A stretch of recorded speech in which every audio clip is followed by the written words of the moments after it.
কোরবানি দেওয়ার জন্য ছেলের আবদারে ১৫ লাখ টাকায় ছাগল কিনে দিয়েছিলেন এনবিআর কর্মকর্তা মতিউর। এক ছাগলেই সর্বনাশ হয় তার, বেরিয়ে আসে থলের বিড়াল। অনুসন্ধানে প্রায় ১৪৩ কোটি টাকার সম্পদের সন্ধান পায় দুদক। এবার সেই মতিউরকেও হার মানিয়েছেন এনবিআরের আরেক কর্মকর্তা শহীদুল। এশিয়া পোস্টের অনুসন্ধানে ঢাকায় তার ৫৩টি ফ্ল্যাট সহ অন্তত ৪০০ কোটি টাকার সম্পত্তির তথ্য প্রমাণ প্রকাশ করা হয়েছে।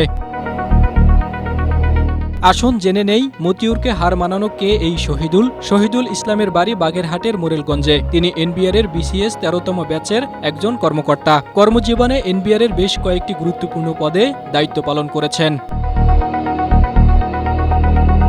শহীদুল ইসলাম শুল্ক ও আবগারি বিভাগের সদস্য, কাস্টমস, এক্সাইজ ও ভ্যাট আপিল ট্রাইব্যুনালের সদস্য ছিলেন।